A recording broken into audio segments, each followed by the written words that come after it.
Hello నేను శేషరావు. భారత railway మరింత దగ్గర కావడానికి ప్రజలకు ప్రయత్నం చేస్తుంది. దాంట్లో భాగంగా ఇటీవల మనకి తాత్కాల కింద బుక్ చేసుకున్నటువంటి టికెట్స్ని బుకీలకి వెళ్లకుండా వాటిని ట్యాంపరింగ్ చేసి లేదంటే వాటిని బ్లాక్ చేసి వాళ్ళు హోల్డ్ చేసుకోకుండా ఉండే విధంగా ఆధార్ని అనుసంధానం చేశారు. దాంతో ఎవరికి వాళ్ళే ఇండివిజువల్గా తత్కాల్ టికెట్లను బుక్ చేసుకుంటున్నారు. ఇప్పుడు ఇంతకుముందు దాదాపుగా ఒక 2,50,00,000 మంది ఈ ఐఆర్సిటిసి వెబ్సైట్లో నమోదు చేసుకొని వాళ్ళు ఈ తత్కాల్ టికెట్ను బ్లాక్ చేసేసి ప్రైవేట్లో అమ్ముకునేవాళ్ళు, దందాలు చేసేవాళ్ళు. దానికి ఆల్మోస్ట్ చెక్ పెట్టింది, అది సక్సెస్ అయింది. ఇప్పుడు కరెంట్ బుకింగ్ కానీ లేదంటే రైల్వే బుకింగ్ని ఫస్ట్ 15 నిమిషాలు లేదంటే హాఫ్ అన్ అవరు ఈ ఆధార్ లింకప్ అయినటువంటి వాళ్ళకే అవకాశం ఇచ్చేలాగా నిర్ణయం తీసుకుంది. ఇది సంచలనమైనటువంటి నిర్ణయం. ఆ తర్వాత మిగతా వాళ్ళు ఎవరైనా బుక్ చేసుకోవచ్చు. ఫస్ట్ ఆధార్ లింకప్ అయితేనే ఐఆర్సిటిసి వెబ్సైట్లోకి వెళ్ళి అలాంటి వాళ్ళకు మాత్రమే బుకింగ్ అవకాశం కల్పిస్తుంది. దీని ద్వారా ఏంటంటే ఈ బల్క్గా బుక్ చేసేటువంటి కొంతమంది ట్రావెలర్స్ ఉంటారు, ట్రావెల్ ఆఫీసులు పెట్టుకొని బల్క్గా బుక్ చేసి ప్రైవేట్గా ఎక్కువ రేట్లకు అమ్ముతూ ఉంటారు. అలాంటి వాళ్ళకి ఇంకా అవకాశం ఉండదు. ఫస్ట్ హాఫ్ అన్ అవర్ లేదా ఫస్ట్ 15 నిమిషాలు, ఆ తర్వాత బుక్ చేసుకోవచ్చు. ఇలాంటి ఫెసిలిటీని ఇప్పుడు ఇండియన్ రైల్వే కల్పించబోతుంది. దానికి సంబంధించిన న్యూస్ ఏంటి అని అంటే, ఇండియన్ రైల్వే ఈ మధ్యకాలంలో అనేక సంస్కరణలను చాలా వేగంగా చేపడుతుంది ప్రయాణికుల సౌకర్యార్థం. ఇప్పుడు దేశవ్యాప్తంగా రైల్వే ప్రయాణికులకు ఇది ఒక ముఖ్యమైనటువంటి అప్డేట్. ఎందుకనంటే రైల్వే టికెట్ల బుకింగ్ వ్యవస్థలో పారదర్శకత పెంచేందుకు, మోసాలకు అడ్డుకట్ట వేసేందుకు రైల్వే బోర్డు కీలక నిర్ణయం తీసుకుంది. 2025 అంటే ఈ సంవత్సరం అక్టోబర్ 1వ తారీఖు నుంచి జనరల్ రిజర్వేషన్ టికెట్ల బుకింగ్కు కూడా ఆధార్ను తప్పనిసరి చేయనుంది. సో జనరల్ బుకింగ్ ఇప్పుడు దాకా ఏంటి, ఎవరైనా చేసుకోవచ్చు, కానీ ఇక నుంచి ఆధార్ అనుసంధానం అయి ఉంటేనే ఈ బుకింగ్ వస్తుంది. అయితే ఈ నిబంధన బుకింగ్ ప్రక్రియ మొత్తానికి కాకుండా టికెట్లు అందుబాటులోకి వచ్చిన మొదటి 15 నిమిషాలకు వరకు మాత్రమే వర్తిస్తుంది. ఏమిటి కొత్త నిబంధన? ప్రస్తుతం తాత్కాల్ టికెట్లు బుక్ చేసుకోవాలంటే ఐఆర్సిటిసి ఖాతాకు ఆధార్ అనుసంధానం తప్పనిసరిగా ఉంది. ఇప్పుడు ఈ విధానాన్ని జనరల్ కోటా టికెట్లకు కూడా విస్తరించారు. ఉదాహరణకు ఒక ప్రయాణికుడు నవంబర్ 15న ప్రయాణించేందుకు శివగంగా ఎక్స్ప్రెస్లో టికెట్ బుక్ చేసుకోవాలనుకుంటే నిబంధనల ప్రకారం 60 రోజులు ముందుగా అంటే సెప్టెంబర్ 16న అర్ధరాత్రి 12:20 గంటలకు బుకింగ్స్ ఓపెన్ అవుతాయి. కొత్త నిబంధన ప్రకారం 12:20 నుంచి 12:35 మధ్య అంటే మొదటి 15 నిమిషాల పాటు కేవలం ఆధార్ వెరిఫికేషన్ పూర్తి చేసుకున్న ఐఆర్సిటిసి యూజర్లు మాత్రమే టికెట్లు బుక్ చేసుకోగలరు. ఆధార్ లింక్ లేని ఖాతాదారులకు ఆ సమయంలో బుకింగ్ చేసుకునే అవకాశం ఉండదు.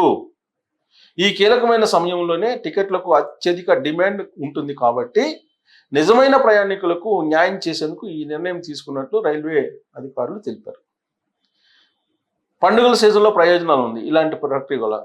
ఎలా అంటే దీపావళి, హోలీ, చాట్ పూజ వంటి ప్రధాన పండుగల సమయంలో, అలాగే పెళ్లిళ్ళ సీజన్లో రైలు టికెట్లకు తీవ్రమైన పోటీ ఉంటుంది. బుకింగ్స్ ప్రారంభమైన కొద్ది క్షణాల్లోనే టికెట్లు అయిపోతాయి.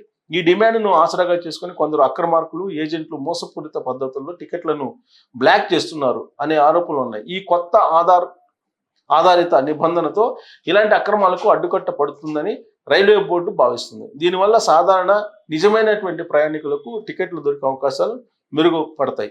ఇప్పటికే 2025 జూలై నుంచి తత్కాల్ బుకింగ్కు ఈ విధానం విజయవంతంగా అమలవుతున్న నేపథ్యంలో ఇప్పుడు జనరల్ కోటాకు కూడా దీన్ని విస్తరించారు. ప్రయాణికులు ఏం చేయాలి? ఈ మార్పుల నేపథ్యంలో ప్రయాణికులు ఎలాంటి ఇబ్బందులు పడకుండా ఉండాలంటే అక్టోబర్ 1లోగా తమ ఐఆర్సిటిసి యూజర్ ఐడికి ఆధార్ నెంబర్ను అనుసంధానం చేసుకోవాలని రైల్వే శాఖ సూచిస్తుంది. సాధారణంగా రైలు టికెట్లో జనరల్ రిజర్వేషన్ విండో ప్రతిరోజు అర్ధరాత్రి 12:20 నుంచి రాత్రి 11:45 వరకు అందుబాటులో ఉంటుంది. కొత్త రూల్ కేవలం మొదటి 15 నిమిషాలకు మాత్రమే వర్తిస్తుంది. ఈ మార్పు ద్వారా దేశంలోని కోట్లాది మంది ప్రయాణికులకు మరింత సురక్షితమైన, న్యాయమైన టికెటింగ్ ప్రక్రియను అందించడమే తమ లక్ష్యమని రైల్వే అధికారులు స్పష్టం చేశారు. సో రైల్వేలు అనేకమైనటువంటి సంస్కరణలు చేస్తున్నాయి. ఆ సంస్కరణలో ఇది ఒకటి.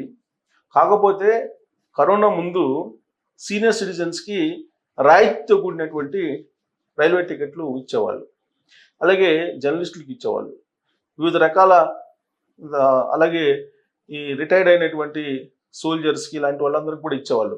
కానీ ఇప్పుడు ఎవరికి రాయితీలు లేకుండా ఆల్మోస్ట్ రాయితీలు లేనటువంటి ప్రయాణాన్ని ఇప్పుడు రైల్వే అమలు చేస్తుంది.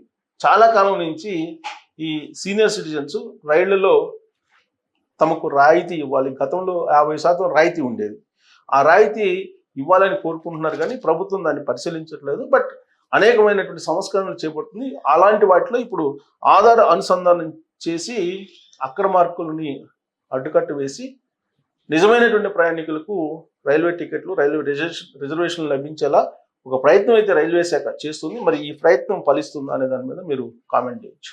రైల్వే ఇప్పుడు కొంత ట్రాక్స్ని బాగు చేస్తుంది, అలాగే వందే భారత్ రైళ్లను తీసుకొస్తుంది. రాబోయేటువంటి రోజుల్లో వందే భారత్లో స్లీపర్ను కూడా తీసుకురాబోతుంది, అలాగే బెర్త్లు కూడా తీసుకురాబోతుంది రిజర్వేషన్లకు సంబంధించి. ఇప్పటి వరకు మనకు వందే భారత్లో అలాంటి ఫెసిలిటీ లేదు. అలాగే తెలుగు రాష్ట్రాలకి బుల్లెట్ రైళ్లను కూడా తీసుకురాబోతుంది. ఇప్పటి వరకు భారతదేశంలో కొన్ని ప్రాంతాలకు మాత్రమే బుల్లెట్ రైలు ఫెసిలిటీ ఉంది. రాబోయేటువంటి రోజుల్లో మనకి 1 సంవత్సరం కాలంలో బుల్లెట్ రైలు కూడా రాబోతుంది. అత్యంత వేగంతో, అత్యంత భద్రతతో సౌకర్యవంతమైనటువంటి ప్రయాణాన్ని కల్పించడానికి రైల్వే ప్రయత్నం చేస్తుంది. ఈ ప్రయత్నాలన్నీ కూడా ప్రయాణికుల సౌకర్యార్థమే. అలాగే రైల్వే స్టేషన్ని ఆధునీకరిస్తుంది. రాబోయేటువంటి రోజుల్లో ఎయిర్పోర్ట్లో ఏ విధంగా అయితే చెక్ ఇన్ అయ్యేటువంటి సమయంలో లగేజెస్ని తూకం వేసి అనుమతిస్తారో అదే తరహాలో రైల్వేలో కూడా థర్డ్ ఏసీకి కొంత లగేజీ, సెకండ్ ఏసీకి కొంత లగేజీ, ఇలా ఒక మ్యాక్సిమం మ్యాక్సిమం బరువు ఉన్నటువంటి దాన్ని నిర్ధారించి ఆ 70 కేజీలో 40 కేజీలో అనుమతిస్తారు.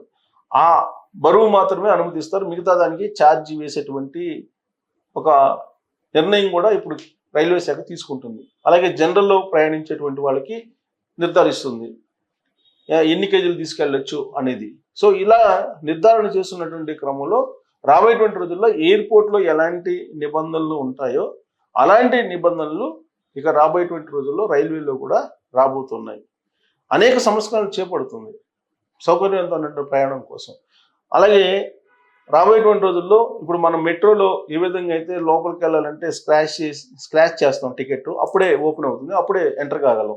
అలాంటి సిస్టమ్ని రైల్వే స్టేషన్లో కూడా తీసుకురాబోతుంది. ఇప్పుడు ఒక ప్రయాణికుడిని ఎవరైనా సెండ్ ఆఫ్ ఇవ్వాలంటే ఆయనతోటి ఒక 4-5 వెళ్ళి సెండ్ ఆఫ్ ఇచ్చేస్తూ ఉంటారు. ప్లాట్ఫామ్ టికెట్ తీసుకోవట్లేదు చాలామంది. కానీ రాబోయేటువంటి రోజుల్లో అసలు ప్లాట్ఫామ్లోకి రైల్వే స్టేషన్ లోపలికి ఎంటర్ కావాలంటే ఈ స్క్రాచ్ సిస్టమ్ను పెట్టబోతున్నారు. సో భారత రైల్వే చేస్తున్నటువంటి అనేక సంస్కరణలు ఉన్నాయి. దాంతోపాటు రైల్వే శాఖలో ఉన్నటువంటి దొంగల్ని, దోపిడీదారుల్ని, అలాగే ఆన్లైన్ బుకింగ్ని ట్యాంపరింగ్ చేసేటువంటి వాళ్ళని, ఆన్లైన్ బుకీల్ని, వీళ్ళందరినీ కూడా కట్టడి చేసేందుకు టెక్నాలజీని ఉపయోగిస్తున్నారు. దాంట్లో భాగంగానే ఇప్పుడు ఆధార్ కార్డు అనుసంధానం అనేది పెట్టారు ఐఆర్సిటిసి. దాని కారణంగా బెనిఫిట్స్ ఏముంటాయి, నిజంగా బెనిఫిట్స్ ఉండే అవకాశం ఉందా అనే దాని మీద మీరు కామెంట్ చేయొచ్చు. Thank you.